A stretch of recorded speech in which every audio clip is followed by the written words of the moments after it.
Hello friends, स्वागत है आपका रॉजी के अकेडमी पर। आशा करते हैं कि आप और आपका परिवार स्वस्थ होगा, अच्छा होगा।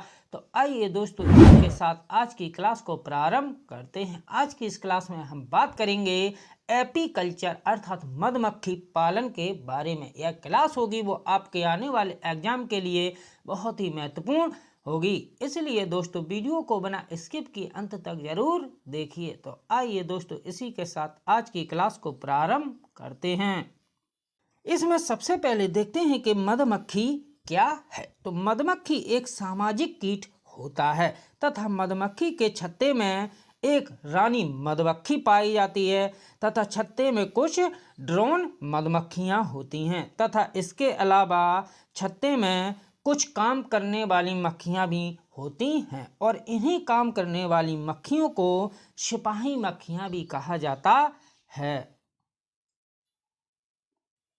आइए दोस्तों, इसमें सबसे पहले बात करेंगे रानी मधुमक्खी के बारे में। तो रानी मधुमक्खी की समूह में संख्या केवल एक होती है और रानी मधुमक्खी का मुख्य कार्य अंडे देना होता है। अर्थात छत्ते में रानी मधुमक्खी की संख्या मात्र एक होती है तथा उस रानी मधुमक्खी का कार्य होता है वो अंडे देना होता है। इसके बाद नेक्स्ट देखते हैं नर मधुमक्खी के बारे में। तो नर मधुमक्खी को ड्रोन भी कहा जाता है। नर मधुमक्खी को क्या कहा जाता है? ड्रोन भी कहा जाता है तथा नर मधुमक्खी का प्रमुख कार्य मैथुन क्रिया में भाग लेना व छत्ते के चारों ओर मंडराते रहना ड्रोन मधुमक्खी का प्रमुख कार्य होता है।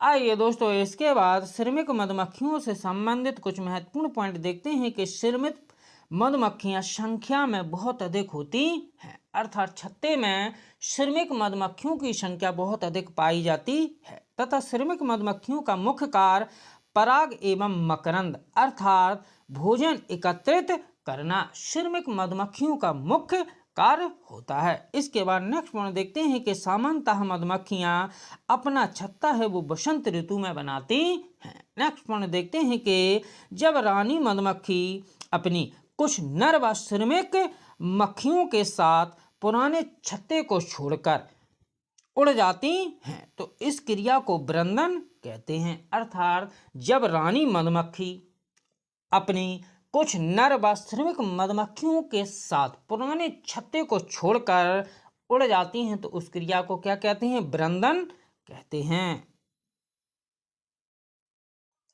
आइए दोस्तों, इसके बाद नेक्स्ट पॉइंट देखते हैं कि भारत में पाई जाने वाली मधुमक्खियां अर्थात भारत में मधुमक्खियों की कौन कौन सी प्रजातियां पाई जाती हैं, इसके बारे में समझते हैं। तो भारत में मधुमक्खियों की प्रजातियों में एपिस इंडिका, एपिस फ्लोरिया, एपिस डॉर्सेटा और ट्राइगोना की जातियां और मेलिनोपा की जातियां अर्थात भारत में मधुमक्खियों की 5 प्रकार की प्रजातियां पाई जाती हैं। उनमें Apis indica, Apis florea, Apis dorsata, Trigona की जातियां और मेलिनोपा की जातियां आदि शामिल हैं। आइए दोस्तों, इसके बाद मधुमक्खी पालन से संबंधित कुछ महत्वपूर्ण तथ्य देखते हैं। ये सभी तथ्य होंगे वो आपके आने वाले एग्जाम के लिए बहुत ही महत्वपूर्ण होंगे। तो आइए दोस्तों, इसमें सबसे पहले देखते हैं कि मधुमक्खी पालन को एपीकल्चर कहा जाता है। मधुमक्खी पालन को क्या कहा जाता है? एपीकल्चर कहा जाता है। नेक्स्ट पॉइंट देखते हैं कि मधुमक्खी पालने का सबसे अच्छा समय होता है वो अक्टूबर से दिसंबर महीने का होता है। अर्थात अक्टूबर से दिसंबर माह मधुमक्खी पालन का सबसे उचित समय होता है। नेक्स्ट पॉइंट देखते हैं कि लीची के फूल मधुमक्खियों को लुभाते हैं। अर्थात लीची के फूल मधुमक्खियों को अपनी ओर आकर्षित करते हैं। इसके बाद नेक्स्ट पॉइंट देखते हैं कि मधुमक्खियों के लिए मीठा घोल बनाने के लिए चीनी खरीदी जाती है। अर्थात मधुमक्खियों के लिए मीठा घोल बनाने के लिए चीनी को खरीदा जाता है। आइए दोस्तों, इसके बाद नेक्स्ट पॉइंट देखते हैं कि मधुमक्खी पालन अधिकतर बिहार, उत्तराखंड, हिमाचल प्रदेश, पंजाब, हरियाणा आदि राज्यों में किया जाता है। नेक्स्ट पॉइंट देखते हैं कि मधुमक्खी को शहद निर्माण के लिए फूलों की रसों की आवश्यकता होती है। नेक्स्ट पॉइंट देखते हैं कि मधुमक्खी का साइंटिफिक नाम होता है वो एपिस डॉर्सेटा होता है। नेक्स्ट पॉइंट देखते हैं कि मधुमक्खी का वर्ग होता है वो इंसेक्टा वर्ग होता है। आइए इसके बाद नेक्स्ट पॉइंट देखते हैं कि मधुमक्खी का संघ आर्थ्रोपोडा संघ होता है। नेक्स्ट पॉइंट देखते हैं कि सबसे मीठा शहद होता है वो भृंग मधुमक्खी का होता है। नेक्स्ट पॉइंट देखते हैं कि मधुमक्खी से प्रमुख रूप से शहद व मोम प्राप्त की जाती है। आइए दोस्तों इसके बाद नेक्स्ट पॉइंट देखते हैं कि मधुमक्खी के डंक में फॉर्मिक एसिड होता है। मधुमक्खी के डंक में कौन सा अम्ल पाया जाता है? तो मधुमक्खी के डंक में फॉर्मिक अम्ल पाया जाता है। नेक्स्ट पॉइंट देखते हैं कि लीची के फूल फरवरी माह में खिलते हैं जो मधुमक्खियों को लुभाते हैं। इसके बाद नेक्स्ट पॉइंट देखते हैं कि मधुमक्खियां अक्टूबर से दिसंबर माह में अंडे देना प्रारंभ करती हैं, अर्थात मधुमक्खियां के अंडे देने का सही समय अक्टूबर से दिसंबर माह होता है। इसके बाद नेक्स्ट पॉइंट देखते हैं कि जब एक मधुमक्खी को रस का पता चल जाता है तो वह एक तरह का नृत्य करती है जिससे दूसरी मधुमक्खियों को भी पता चल जाता है कि वहां पर रस है। आइए दोस्तों इसके बाद नेक्स्ट पॉइंट देखते हैं कि मधुमक्खी पालने हेतु बक्सों का प्रयोग होता है तथा एक बक्से की कीमत लगभग 2000 रुपये होती है तथा उस बक्से में चीनी का मीठा घोल भी डाला जाता है। इसके बाद नेक्स्ट पॉइंट देखते हैं कि शहद के एक बक्से से लगभग 12 किलोग्राम शहद प्राप्त होता है। नेक्स्ट पॉइंट देखते हैं कि मधुमक्खी के डंक के असर को कम करने के लिए चूना साबुन लोहा लगाया जाता है, अर्थात जिस जगह पर मधुमक्खी काट ले उस स्थान पर चूना साबुन लोहा लगाने से हम मधुमक्खी के डंक के असर को थोड़ा कम कर सकते हैं। नेक्स्ट पॉइंट देखते हैं कि मधुमक्खियों के अलावा चींटियां, दीमक आदि भी समूह में रहते हैं।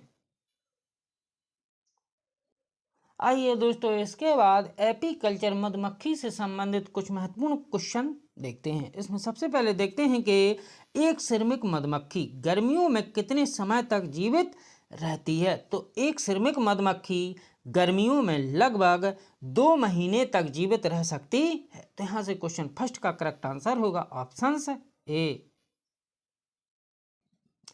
आइए दोस्तों इसके बाद नेक्स्ट क्वेश्चन नंबर सेकंड देखते हैं कि सबसे अधिक बेरुआ मधुमक्खी में आमतौर पर कहाँ पाए जाते हैं? तो यहाँ से कह सकते हैं कि सबसे अधिक बेरुआ मधुमक्खी में आमतौर पर विकासशील ड्रोन की कोशिकाओं में पाए जाते हैं। तो यहाँ से क्वेश्चन सेकंड का करेक्ट आंसर होगा ऑप्शन ए। आइए दोस्तों इसके बाद नेक्स्ट क्वेश्चन नंबर थर्ड देखते हैं कि नर मधुमक्खी अर्थात ड्रोन के विकास में कितना समय लगता है? तो नर मधुमक्खी अर्थात ड्रोन के विकास में कुल 24 दिन का समय लगता है। तो यहाँ से क्वेश्चन थर्ड का करेक्ट आंसर होगा ऑप्शन बी। आइए इसके बाद नेक्स्ट क्वेश्चन नंबर फोर्थ देखते हैं कि मधुमक्खियों की एक कॉलोनी को क्या नाम दिया गया है? तो मधुमक्खियों की एक कॉलोनी को एक सुपर ऑर्गेनिज्म का नाम दिया गया है। तो यहाँ से क्वेश्चन फोर्थ का करेक्ट आंसर होगा ऑप्शन ए। आइए इसके बाद नेक्स्ट क्वेश्चन नंबर फिफ्थ देखते हैं कि रानी मधुमक्खी के विकास में कितना समय लगता है? तो रानी मधुमक्खी के विकास में कुल 16 दिन का समय लगता है, अर्थात 16 दिन में रानी मधुमक्खी का पूर्ण रूप से विकास हो जाता है। तो यहाँ से क्वेश्चन फिफ्थ का करेक्ट आंसर होगा ऑप्शन ए। आइए इसके बाद नेक्स्ट क्वेश्चन नंबर 6 देखते हैं कि कौन सा अंग एकत्रित अमृत को मधुमक्खी के पाचन तंत्र में प्रवाहित होने से रोकता है ताकि उसे छत्ते पर वापस लाया जा सके? तो यहाँ से कह सकते हैं कि इस क्वेश्चन का करेक्ट आंसर होगा प्रोम्बे ट्रैंकुलस वाल्व, अर्थात प्रोम्बे ट्रैंकुलस वाल्व होते हैं वो मधुमक्खी के पाचन तंत्र में अमृत को एकत्रित होने से रोकते हैं जिससे मधुमक्खी को छत्ते पर वापस लाया जा सके।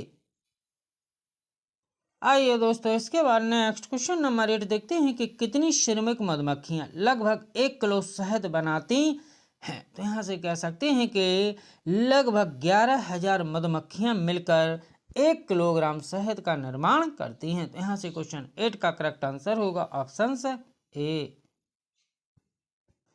आइए इसके बाद नेक्स्ट क्वेश्चन नंबर 9 देखते हैं कि मधुमक्खी पालकों के अंतरराष्ट्रीय संघ को क्या कहा जाता है। तो मधुमक्खी पालकों के अंतरराष्ट्रीय संघ को एपीमोंडिया कहा जाता है। तो यहाँ से क्वेश्चन 9 का करेक्ट आंसर होगा ऑप्शन बी।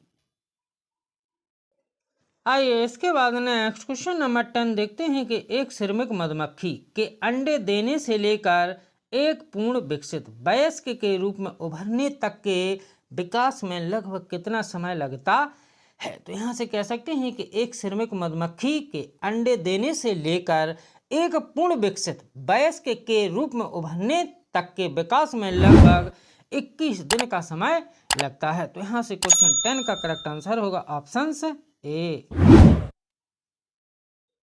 आइए इसके बाद नेक्स्ट क्वेश्चन नंबर 11 देखते हैं कि एक रानी मधुमक्खी एक दिन में कितने अंडे दे सकती है। तो एक रानी मधुमक्खी एक दिन में अधिकतम 2000 अंडे दे सकती है। तो यहाँ से क्वेश्चन 11 का करेक्ट आंसर होगा ऑप्शन ए। आइए इसके बाद नेक्स्ट क्वेश्चन नंबर 12 देखते हैं कि एक रानी मधुमक्खी की अधिकतम आयु कितनी होती है। तो एक रानी मधुमक्खी की अधिकतम आयु 5 वर्ष होती है। तो यहाँ से क्वेश्चन 12 का करेक्ट आंसर होगा ऑप्शन ए। आइए इसके बाद नेक्स्ट क्वेश्चन नंबर 13 देखते हैं कि शहद का मुख्य घटक क्या होता है। तो शहद का मुख्य घटक मोनोसेकेराइड होता है। तो यहाँ से क्वेश्चन 13 का करेक्ट आंसर होगा ऑप्शन बी। आइए इसके बाद नेक्स्ट क्वेश्चन नंबर 14 देखते हैं कि शहद की प्रकृति होती है। तो शहद की प्रकृति अम्लीय होती है। तो यहाँ से क्वेश्चन 14 का करेक्ट आंसर होगा ऑप्शन ए। आइए इसके बाद नेक्स्ट क्वेश्चन नंबर 15 देखते हैं कि मधुमक्खी नृत्य के अर्थ का अनुवाद करने वाले पहले वैज्ञानिक कौन थे। तो मधुमक्खी नृत्य के अर्थ का अनुवाद करने वाले पहले वैज्ञानिक गोल्ड जेएल थे। तो यहाँ से क्वेश्चन 15 का करेक्ट आंसर होगा ऑप्शन डी। आइए इसके बाद नेक्स्ट क्वेश्चन नंबर 16 देखते हैं कि मधुमक्खियां किस संघ से संबंधित होती हैं। तो मधुमक्खियां मुख्यतः आर्थ्रोपोडा संघ से संबंधित होती हैं, अर्थात मधुमक्खियों का संघ आर्थ्रोपोडा संघ होता है। तो यहाँ से क्वेश्चन 16 का करेक्ट आंसर होगा ऑप्शन सी। आइए इसके बाद नेक्स्ट क्वेश्चन नंबर 17 देखते हैं कि किस मधुमक्खी को आमतौर पर विशालकाय मधुमक्खी के रूप में जाना जाता है। तो यहाँ से कह सकते हैं कि एपिस डॉर्सेटा मधुमक्खी को आमतौर पर एक विशालकाय मधुमक्खी के रूप में जाना जाता है।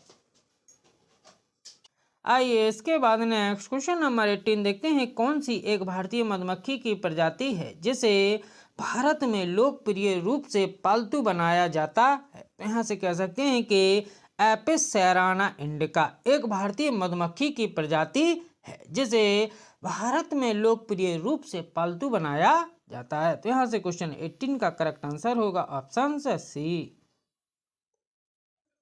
आइए इसके बाद नेक्स्ट क्वेश्चन नंबर 19 देखते हैं कि झाड़ियों में छत्ता बनाने वाली मधुमक्खी की प्रजाति है। तो यहाँ से कह सकते हैं कि झाड़ियों में छत्ता बनाने वाली मधुमक्खी की प्रजाति को एपिस फ्लोरी कहा जाता है। तो यहाँ से क्वेश्चन 19 का करेक्ट आंसर होगा ऑप्शन डी।